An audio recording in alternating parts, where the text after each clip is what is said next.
Last night, the Prime Minister added his weight to the 60 or so votes of no confidence in the Speaker of the House of Commons, Sir Lindsay Hoyle, and he said that the Speaker's decision to depart from convention during the debate on Gaza was very concerning.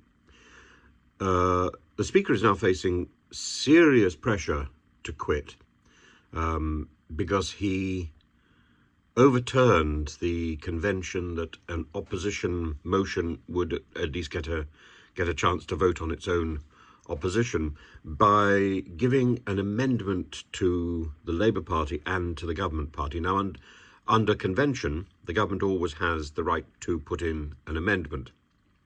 But if the Labour Party is putting in an amendment as well, then that becomes the Labour Party's motion in effect rather than the SNP motion. So the SNP were denied the opportunity to deal with the motion that they had put forward. That in a nutshell is what has happened. And so number one, it's unfair. Number two,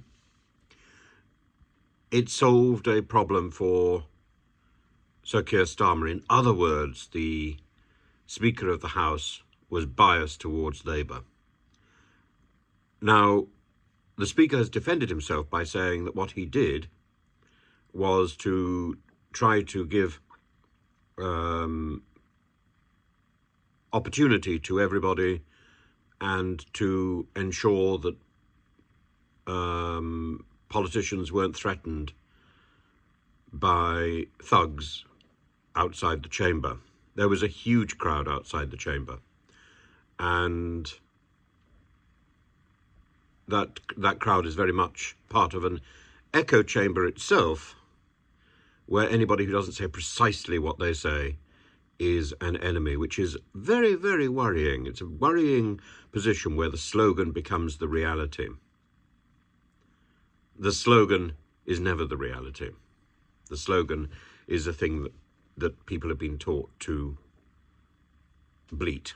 The sheep have been taught to say. And although there's no formal way for MPs to remove the Speaker, the fact that the SNP have now withdrawn support for the Speaker in Westminster, that's the third largest party, makes it extremely difficult. So how exactly is the Speaker going to address the SNP to call them to speak if the SNP don't recognise his authority? It makes it very, very worrying.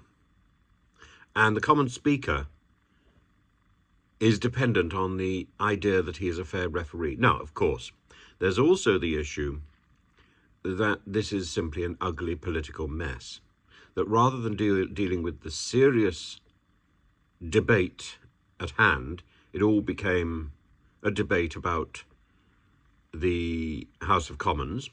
That's one argument.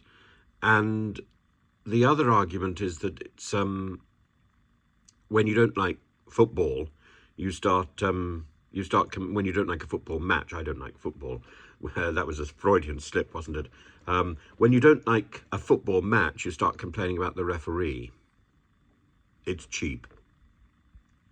So on the one hand, there's this sort of cheap image. On the other hand, there's a very serious problem about the future of this Parliament if the Speaker of the House of Commons is in a position where he's got to hobble through the remaining months. I don't see that's going to happen, which means the likelihood is there's going to have to be another Speaker. This Speaker will have to resign.